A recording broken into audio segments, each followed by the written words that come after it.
Hello there everyone, and welcome to another stream. I look slightly surprised there, which is weird because I'm the one who pressed live. Hello. I'm not going to ask if you're having a good day because it's the 4th of November. It's 11:35 a.m, which means that they're still counting polls in the American elections, so we'll have no questions of how people are doing today because, as with a lot of this year, but particularly today, it's a slightly difficult question. So hello, I am here. This is not me. I was gonna think of some funny joke then, but I realised that I don't actually have the energy to think of funny jokes right now.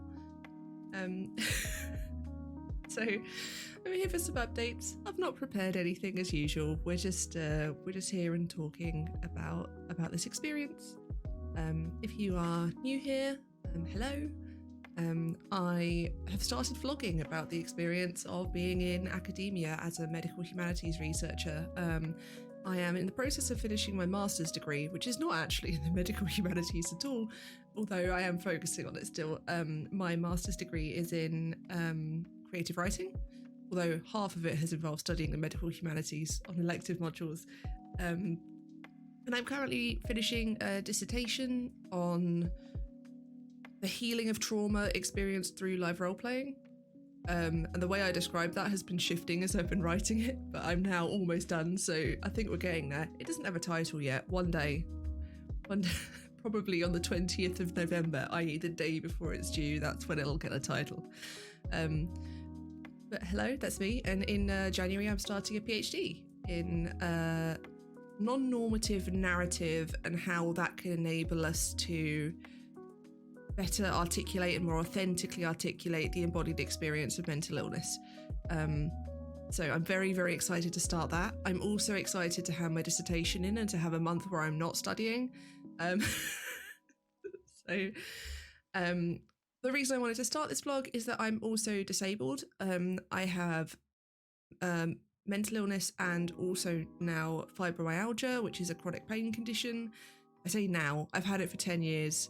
But I've only just recently been diagnosed. So I wanted to not just bring attention to the experience of being in academia, because I think it's often a thing we don't see a lot of. And I have spent a lot of time searching, especially I already knew I wanted to do a PhD, but I spent a lot of time searching for like vlogging of people doing PhDs and stuff like that, and it's very, very different depending on where in the world you are.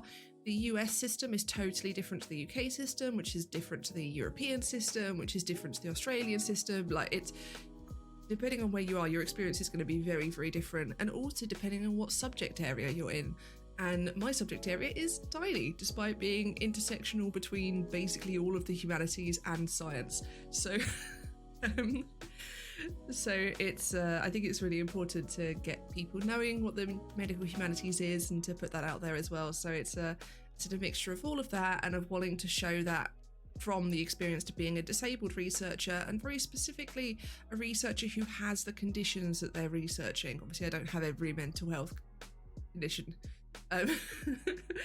but I do have a mental illness. I have had it since I was a child, so I am well versed in what my embodied experience is like, which gives me, I believe, a better connection to the embodied experience of others and a very different connection to the embodied experience of others. And I thought it was about time we did a proper introduction again, so there we go. I'm going to make a channel intro. So now that we actually know what the fuck we're doing here, this is not a PG stream, because I swear a lot, mostly when I'm ranting about patriarchy and the DSM. I've realised that I've got emote slots because I'm an affiliate, and I can do things like sub badges and stuff, and I do want an anti-DSM emote. I've just realised, and probably some things like that. But yeah, so today I really just wanted to give an update on what's happened in the past few days. Obviously I haven't streamed since Sunday.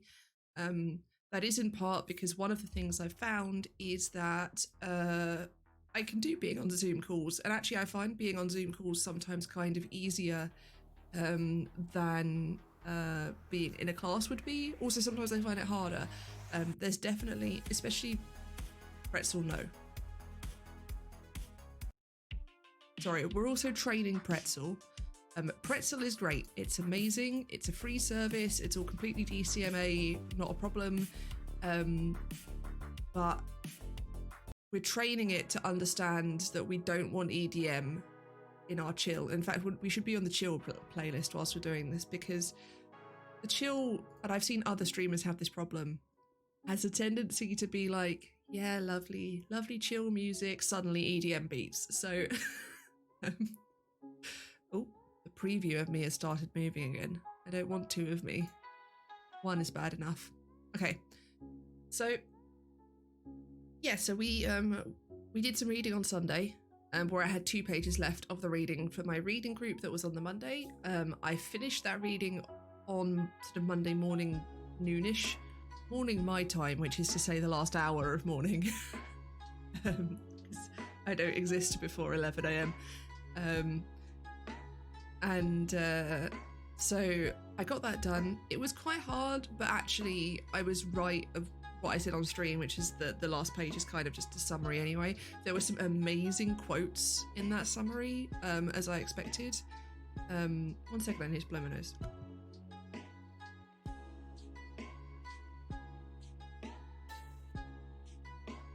My husband came in just before I started this and said, I've got a slight tickle in the back of my throat and I feel a bit grotty. I think you're about to get sick. Thanks. We do have a thermometer, so we're going to make sure our temperature's fine. But right now it's because my nose is blocked, so it feels very cold, like, which is lovely. Basically, he gets sick, doesn't really do much to him, and then he gives it to me, and then I get properly sick. Also, blowing my nose achieved nothing because it's just that my nose is blocked. So I'm going to sound a bit weird today, and I apologise for that. But yeah, I got the reading done. I also got the reading done with a couple of hours break before the reading group, which is really important. I was actually talking about Zoom. That's what I was talking about. Yeah, I think, so I'm obviously not in classes at the moment on Zoom, but I think with my reading group, I'm finding it's a lot more intense because you're all looking at each other all the time. Obviously not, people are constantly staring at their screens, but it's definitely a lot closer, because normally we'd be sitting in a room, like effectively in a big circle, and we wouldn't be able to like look at each other that intensely, and so it's very different, which is why I try and make sure I've got like some space either side, because I need to rest myself before it and then recover afterwards. I don't think this song is working either, Pretzel. Yeah, so I did the reading. I had my reading group. It was really intense, because we tend to all start by sort of like a general overview of our reactions, and I'd sort of gone, no, there's so much of this I agree with. I'm really pleased to have read it. It's given me like a way to articulate some ideas I've had. There was another woman who said very similar things for slightly different reasons, but basically the same. And then one of the other people, who is one of the lecturers at the university, said it made him incredibly angry, and then explained why, and it was such a good reason. But I had that moment of, oh god, does he think I'm stupid? Have I just made him angry by saying that I really agreed with it? Because I actually came to agree with him. And completely, and to absolutely see his point, because basically the argument of the paper is that there are different conceptions of vulnerability, and the idea is that you need to balance them all. But one of those conceptions of vulnerability is that everyone is equally vulnerable, and that was the thing that made him angry, was that that was included, because people aren't all equally vulnerable. Because if you look at what happened when Trump got COVID, he was never in any danger, because he could always like have an entire hospital cleared for him, so he could have the whole ICU to himself and that sort of thing. And it's a really good point that even though conceptually, yeah, like there's nothing separating us in our like isolated selves, there's nothing that stops us from being equally potentially vulnerable, except that we're not isolated beings. We don't exist in a vacuum. We're all born into different races, classes, societies, countries, and so on. So it's actually really quite ridiculous to say that we're all equally, we could all be equally vulnerable. Because theoretically, yes, but realistically, no. So why would you say it at all in a thing where you're trying to improve the realistic situation? So I absolutely came around to agree with him, because I think his argument was basically, the problem isn't what they're saying in the paper. What they're saying in the paper is completely right, but it's undermined by the fact that they've used this as one of the bases. Is bases the plural of basis? I don't know. We'll go with that. So yeah, but I had this moment where I just felt awful, and I hadn't been sure about going on video. I'd sort of done it, and then thought, this is a bit upbeat as well, pretzel. Yeah, I hadn't put it on initially, and then there weren't that many of us, and I was, because there's never usually that many of us, there were 4 of us this time, and I was like, no, I need to do this. I can't be the only person without video on. I'm sorry, because I've just realised I didn't mute my computer alerts. So you've just heard something. So that was hard, but I got through it and I stayed there, and I'm really glad I did, because I'm gonna have to get used to the experience of people effectively pointing out that I'm wrong.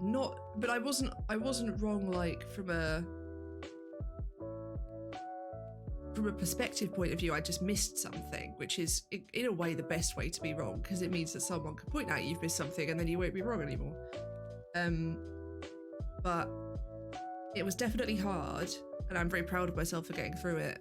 And I ended up really enjoying it and having a really cool conversation about all sorts of different things, and I'm really liking being able to provide the point of view of a disabled person, and it turns out I know a lot more about disabled activism than some people, and we were able to talk about sort of the activism inherent in accepting your illness and in not fighting constantly to be cured, which I think is especially important in mental illness, because there's a lot of shame placed on people, especially with depressive illnesses and things like that.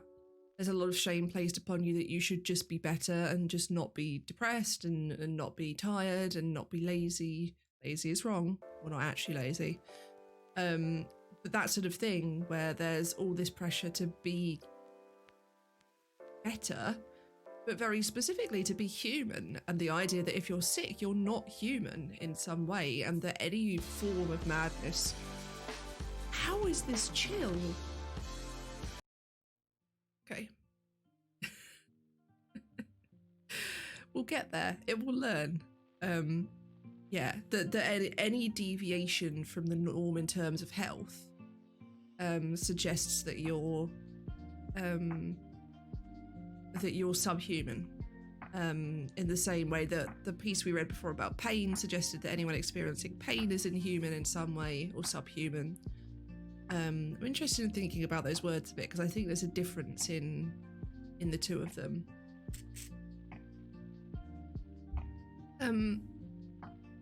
Yeah, so I had that, and we were about to finish, and we'd run like an hour and 10 minutes or so. It's generally about an hour. One person had to go, and then my supervisor who runs it, my PhD supervisor, had said, do we want to continue or not? And I said, well, actually an hour is good for me because I struggle with much longer. And she said, oh, I did actually need to keep you late. I was like, okay, that's fine. Because if it's just her, it's different. It's not, hold on a second.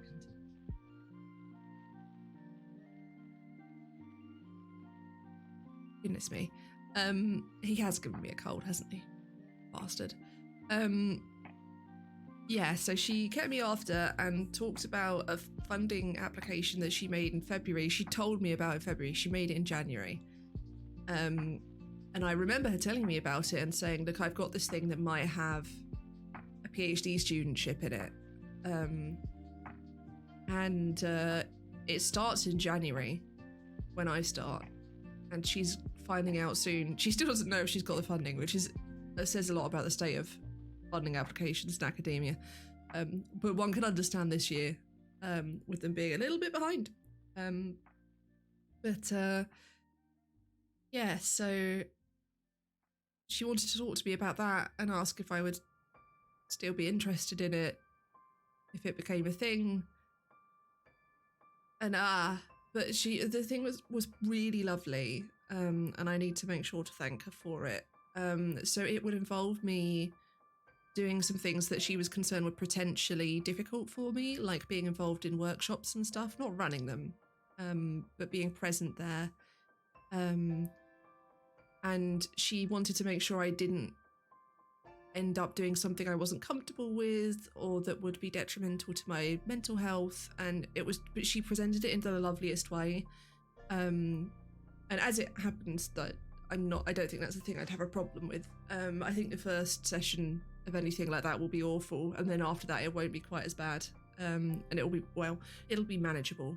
I will never stop being anxious. I'm still anxious around her, and she's the person I'm closest to at the university. So, I think joint closes now with my dissertation supervisor. But yeah, so that was lovely and also weird, because that's a potential thing that could happen. It relates really well to my PhD and would help me with my PhD because it would give me access to things that I need for my PhD and aren't like different archives and stuff, and that aren't widely accessible necessarily. This is definitely gonna be a short one if I'm like this when I try to talk. Hold on.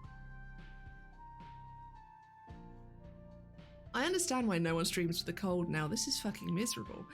How long have we been going? Oh, 17 minutes. That's not too bad. So I'll talk about the supervision as well.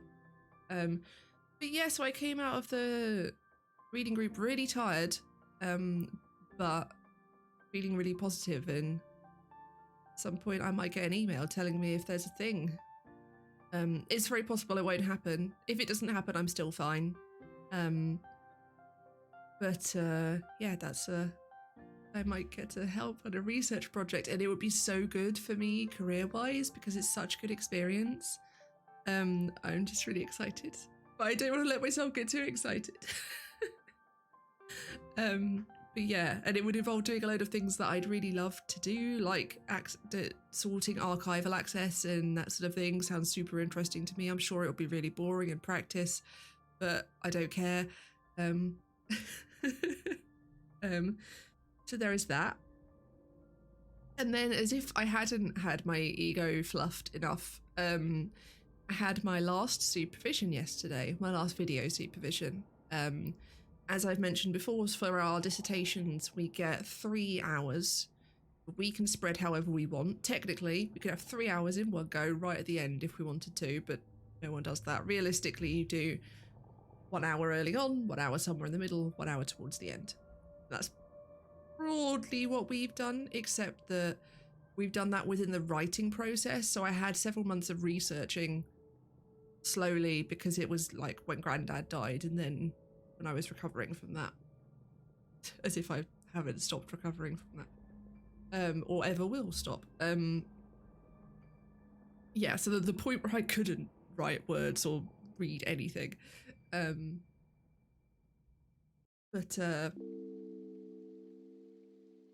Basically in that writing process is where we put those. And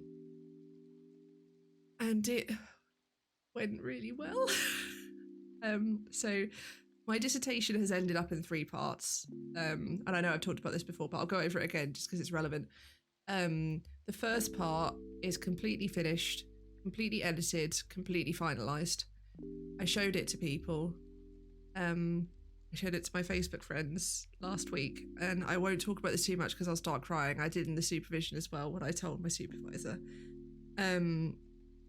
But basically the first section of the book is about the experience of a friend who I had role played with dying, and negotiating both my grief and the grief of my characters, and using that as a window to exploring the power of relationships made through role-playing and the shared aspect of memory and the mutability of memory. There's like a really strong theme of memory throughout this whole thing, so that was a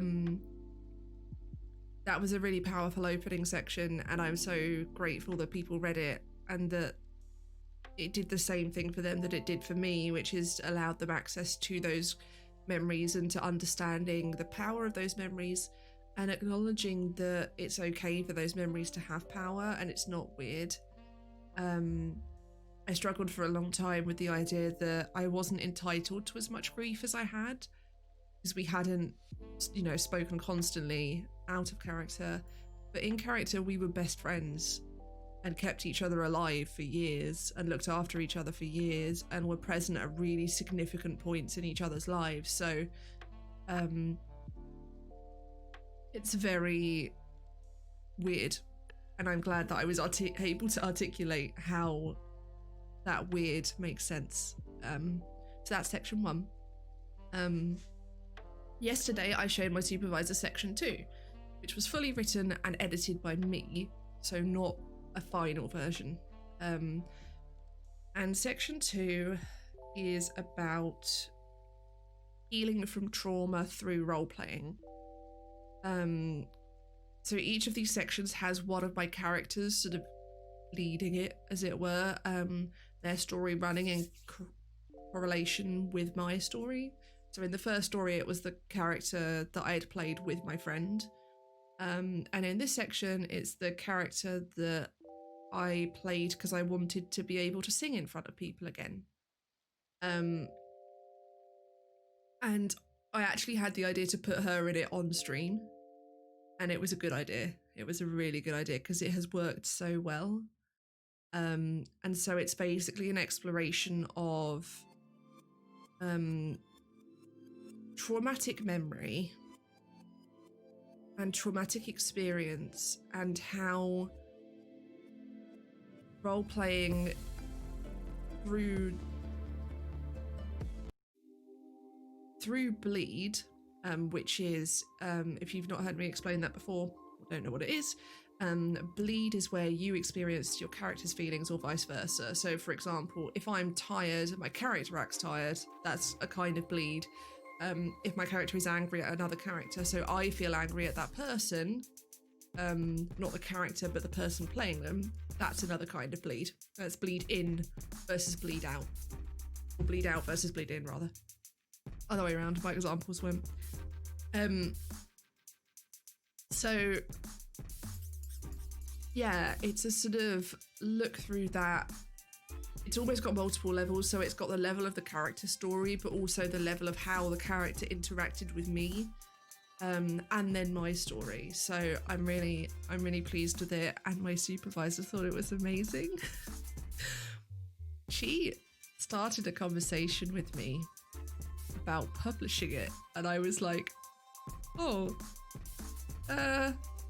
because to be honest, I hadn't really considered whether I was allowed to publish it, because I know technically it gets published within the university library, so I would never be able to publish it saying that, I don't think this is working for me as chill orbit, I'd never be able to publish it as saying you have exclusive rights to this, because technically the university always do, because it goes into the university archives. But that doesn't make publishing it impossible. And the further I've gone through it, the more I have wanted people to read it, because I am really proud of it. In the same way that I sent that first section out, I want people to read the second section, and when I finish the third section, I want people to read that. And I just can't stop smiling, because to have come through a really difficult degree, difficult in terms of like some of the experiences I've had with it, and in my relationship to writing in general and to studying creative writing. I've talked very honestly about the fact that I don't really enjoy studying creative writing, because I was in rooms of people who were writing things that were very different, and it just didn't work for me. And I've come through that, and I've gotten this thing that's so incredibly important to me, and that is so incredibly me, It's weird and complicated and connects a load of different things that I didn't expect to connect, and I'm really proud of it. I'm really, really proud of it.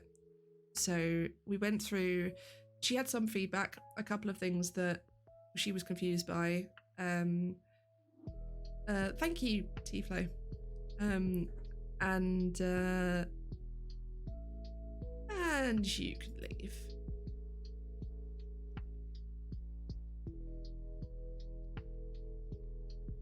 I remember how to do that. There we go. I'm married, for the record. And you don't go into a streamer's chat and ask them that. That's not okay. That's not how you're gonna, that's not how this is gonna work for you. I'm sorry. What was I saying? Yes, so we went through a load of corrections, and they're not, some of them are a little bigger. Some of them were, this was a bit confusing because I'd cut something out of the character story and not included it. But once I explained it, she went, oh no, that absolutely makes sense. And I just need to put those bits in. We had some other bits that were little corrections, but they really weren't like big corrections at all. And I actually was so hyper coming out of the supervision that I just made them all straight away. I'm sorry if you can hear my water bottle making weird noises when I drink, by the way. Yeah, so I had like pages and pages of notes that I've done all of. So that one is also now completely done. This is my stunned face. It's too many words. It's definitely too many words. I'm gonna be over the word count, but I can be 10% over the word count and not get penalised. So as long as I keep within 13,200, I'll be okay. So yeah, I've just got the third section to do.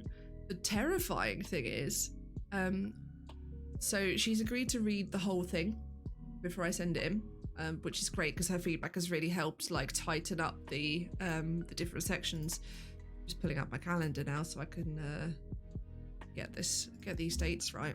So my dissertation is due on the 21st, which is two weeks away.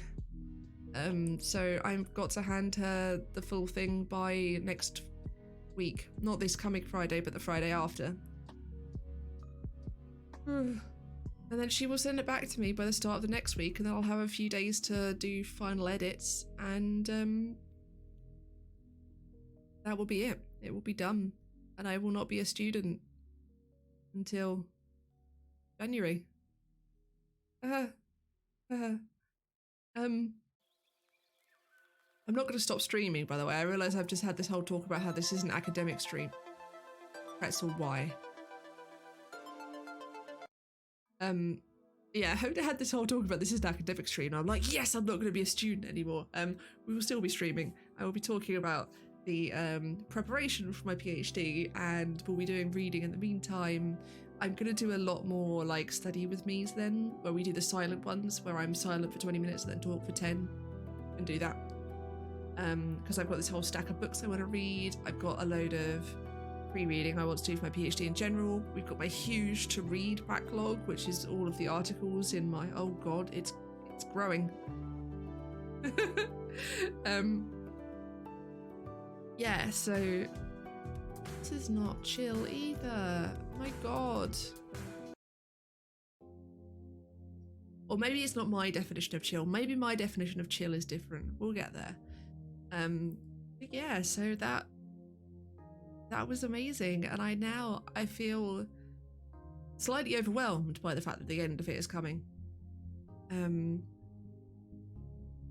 But I know it's basically one more day of writing. That realistically, that's what it's going to take me to. So section 3 is a lot more of a mess. I've kind of just thrown all of the stuff I've written into section 3. It's going to be shorter. I don't know if I'm actually going to include some of the stuff I've written already, because I don't know I don't know yet what I want that section to say. I want it to be a summation of everything that's come before. I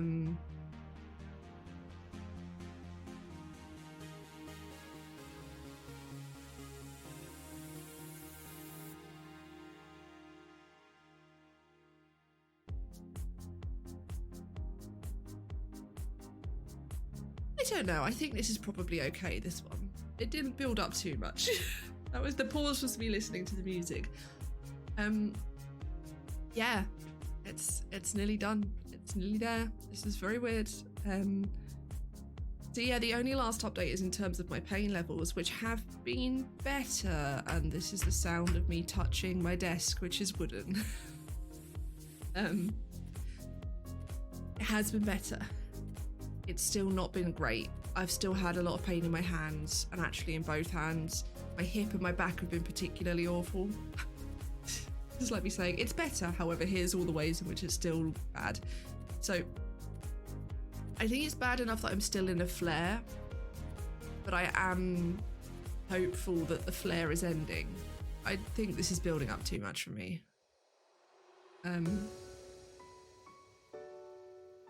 Yeah, so that's the midweek update. I have mentoring tomorrow.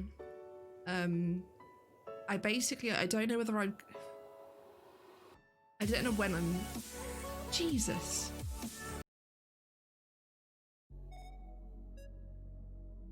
I might just give up on Pretzel. We put all this effort in. I'll just put it back on artist again and just put it on that one artist that I know is safer. Oh, hang on. No, I've just gone to the wrong artist. I got liked. I'll just put it on liked. Maybe that'll do. Maybe that's the way to do it, is to thumbs up ones I like rather than thumbs down ones I don't. Anyway, yes, I have mentoring tomorrow.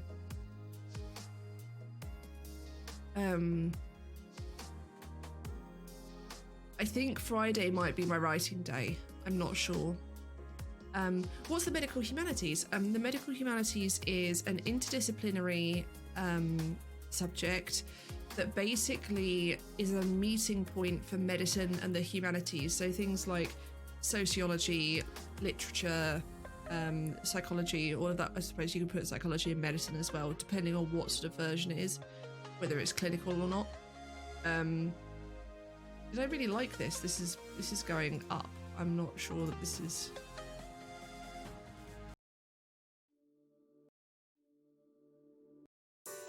Sorry, I'm having trouble with my music. I'm just going to turn it off. We're just going to have no music for the rest of the stream because I can't be bothered. Yeah, so it's basically creating a space where medicine and the humanities can inform each other through sort of collaborative discussion and research. There are meeting points in things like art and writing made about medicine and about the experience of being ill. Sometimes it is actually, it can be the use of literature and stuff like that in treatment, but that's quite a shallow look at it. And actually the place where the medical humanities becomes really interesting is where it gets deeper, and you start sort of looking at how for example, humanities-based methodology or concepts can be used to re-understand medicine. And that's where I think it gets really interesting. And also vice versa, where medical concepts can be used to sort of deepen our understanding of humanities-based analysis and what we do with it. So it's a really interesting field that's quite complicated to explain.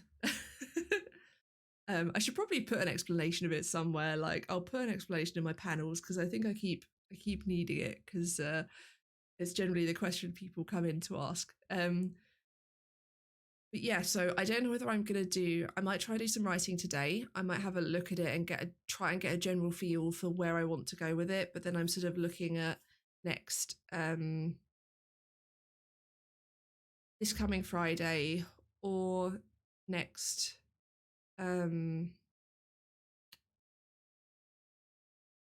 Wednesday maybe.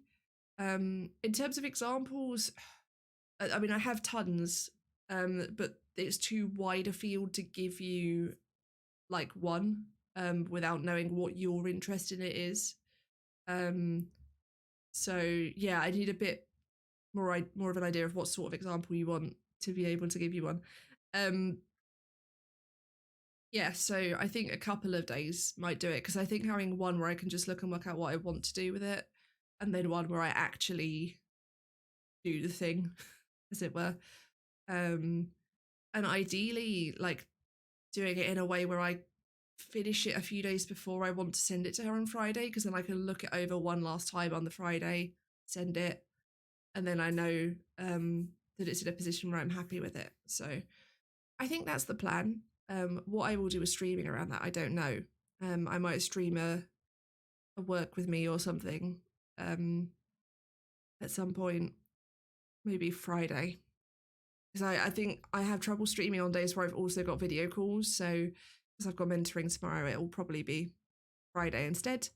And I'm quite busy over the weekend because I've got work stuff and it's my nephew's birthday. So I have to go play Bar Bar Black Sheep on the ukulele on a family Zoom. Important things like that. But yeah, so that's it for the updates. I will probably leave it there because you don't need to endure me talking with a blocked nose anymore. But thank you all very much for coming. It has been lovely to see some people and answer some questions. So I will probably see you all on Friday, but who knows? What I could, like, tomorrow afternoon be like, no, I really want to stream and turn up. So it's the advantage to having no set schedule. But yes, thank you all very much for coming, and I will see you again soon.